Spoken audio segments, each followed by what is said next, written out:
I don't know if you followed Reggie Miller when he tweeted out that he suggested that Draymond Green doesn't get suspended if the series was tied at 2 instead of a 3-1 Golden State lead.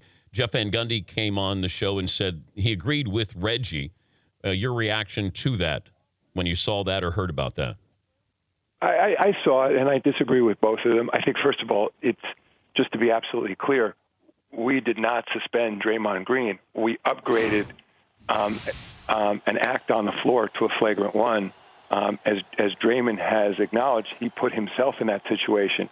By virtue of his having gotten a flagrant one, he exceeded the number of flagrant points you could get throughout the playoffs and not get suspended. So in other words, once he got the flagrant one, having already had 3 flagrant foul points throughout the playoffs, that put him over the limit, and he was automatically suspended for the next game.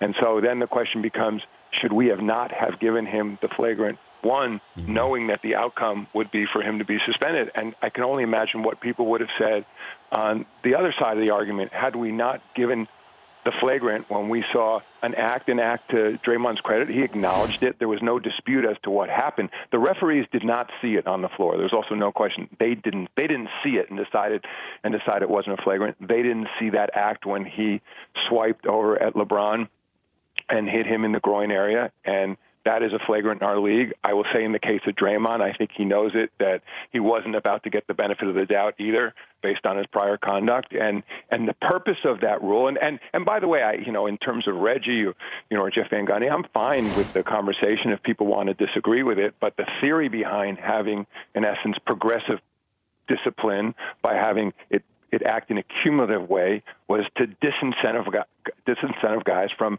committing those acts over and over again. And it's one of the reasons why we don't reset after every round of the playoffs. We don't want guys to think, all right, I got a few flagrants I can get. Yeah. Oh, great, now I can start over. I'll get a few flagrants more. As you know, the genesis of these rules, and by the way, for those who've been criticizing these rules, they've been in place for about 20 years now. And the purpose of these rules was to cut down on the amount of fighting on the floor. As you know from the old days in the NBA, fights used to break out all the time. I know you can have the images of David Stern courtside. There's some great video of him where players are spilling into the stands. Other times where they're showing the look on his face as players are swinging punches at each other. And the idea was there's no place in our game for that. And so one of the ways we thought we could crack down on that, and I was at the league at the time these rules were put in place, was to highly disincentivize guys from committing flagrant fouls, which can lead to players retaliating. And even Draymond's so-called swipe, he even acknowledges he is doing that in retaliation for LeBron standing over him. Is the groin different, though, Commissioner? And I'm not, being lighthearted with this, but that area is different than if he took a swipe at his back or his knee or his ankle? Yeah, yes. The head and groin are different and always have been in this league. And you have to assume that there's a reason, too, why players take shots at other players' groins or possibly their heads, as opposed to a guy's back. And I'd say where Draymond loses the benefit of the doubt here is, let's just say that, and I'm not saying Draymond said this, that LeBron just happened to turn at the last second and he hit him in the groin instead of the stomach or instead of the shoulder.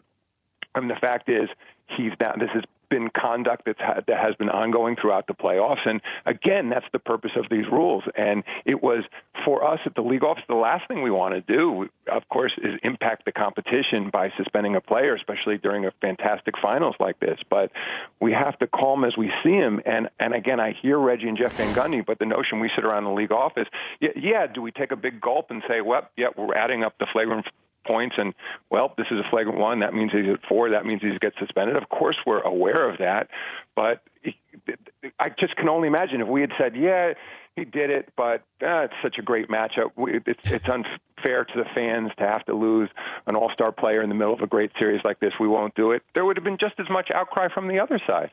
The Dan Patrick Show, weekday mornings on Audience.